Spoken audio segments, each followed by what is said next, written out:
नमस्कार, आपका स्वागत है आपके अपने चैनल पर। आज इस वीडियो में जानेंगे सिंदूर से संबंधित बहुत महत्वपूर्ण जानकारी, जैसा कि सिंदूर सुहाग के प्रतीक के रूप में माना जाता है। सुहागिन स्त्रियां कुछ गलतियां जाने अनजाने सिंदूर से संबंधित कर देती हैं, जिसे शास्त्रों में कहा गया है।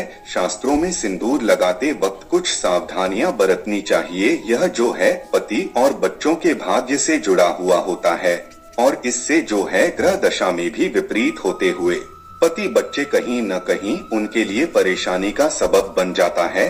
सबसे पहले आप सभी इस बात का ध्यान रखें। शास्त्रों में कहा गया है, सुहागिन महिलाओं को दूसरी महिलाओं से कभी भी सिंदूर मांगकर उधार लेकर उनकी डब्बी में से इस्तेमाल नहीं करना चाहिए और नहीं अपना जो सिंदूर है वह किसी को देना चाहिए। पूर्ण रूप से वर्जित शास्त्रों में कहा गया है, तो इस बात का आप सभी ध्यान रखें। दूसरा नियम यह कहता है कि सिंदूर हमेशा अपनी मांग में सिंदूर भर कर रखना चाहिए और संपूर्ण भरना चाहिए, जैसे कि शुरू से शुरू करके भी चौकी मांग निकाल के अंतिम छोर तक, जहां तक जो है आपका हाथ जाए। ऐसी मान्यता है कि सिंदूर का इस्तेमाल करना चाहिए। यह पति के लंबी उम्र करता है और पति पत्नी के आपसी रिश्ते जो है उन सभी को दूर करने का कार्य करता है। कई महिलाएं आजकल क्या गलती करती है कि बहुत कम सिंदूर लेती हैं और उसे लगाती है और अपना जो है उससे बालों से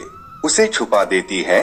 तो यह गलती कभी ना करें। साथ ही आप सभी ने महिलाओं को यह देखा होगा कि वह महिला जो है तुरंत बाल धोने के बाद अपने बालों में सिंदूर लगा देती है। इससे सिंदूर फैल जाता है। यह नकारात्मकता को बढ़ाने वाला और पति की कहीं ना कहीं हानि करवाने वाला होता है।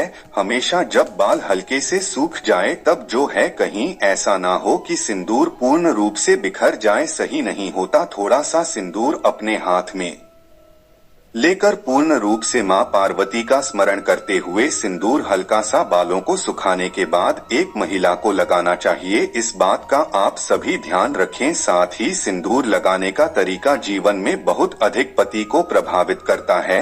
ऐसे में आप सभी इस बात का ध्यान रखें कि कभी भी सिंदूर जब भी लाएं माता पार्वती को समर्पित आपको करना चाहिए। थोड़ी देर अपने घर के मंदिर में मां पार्वती के सामने इसे रखना चाहिए और उसके बाद इसे काम में लेना चाहिए। साथ ही इस बात का भी आप सभी को ध्यान रखना है कि कभी भी दक्षिण दिशा की ओर सिंदूर का मुख नहीं होना चाहिए। आप सभी को इस बात का पूर्ण रूप से ध्यान रखना चाहिए कि सिंदूर जो है हमेशा पूर्णता पसंद करता है। कभी भी तेरी मांग में या किनारे की मांग में सिंदूर नहीं भरना चाहिए। साथ ही आप सभी को इस बात का ध्यान रखना चाहिए कि कभी भी महिलाएं एक साथ होती है तो एक दूसरे का सिंदूर एक दूसरे को दे देती है।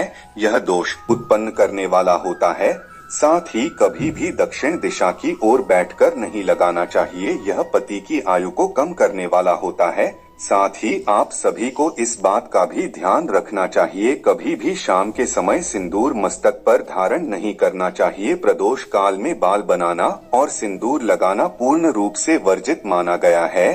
तो इस बात का भी आप सभी ध्यान रखें। जब दिन का समय हो पूर्ण रूप से आसन का चुनाव करके बैठ करके अपने मस्तक पर सिंदूर लगाना चाहिए। यह सिंदूर लगाने की सही विधि होती है। इस कारण से महिला जो है कहीं ना कहीं पूर्णता उसे अखंड सौभाग्य के रूप में मिलती है, पति की लंबी उम्र होती है और जीवन में उन्नति मिलती है। इस चीज का ध्यान रखें। जब भी सिंदूर लगाएं मां पार्वती का स्मरण करें और मां गौरा का स्मरण करते हुए आपके अखंड सौभाग्य में निरंतर वृद्धि होगी। इन चीजों का ध्यान रखते हुए यादि पीले रंग के लाल सिंदूर का इस्तेमाल करना चाहिए। जय श्री राम, जय हनुमान।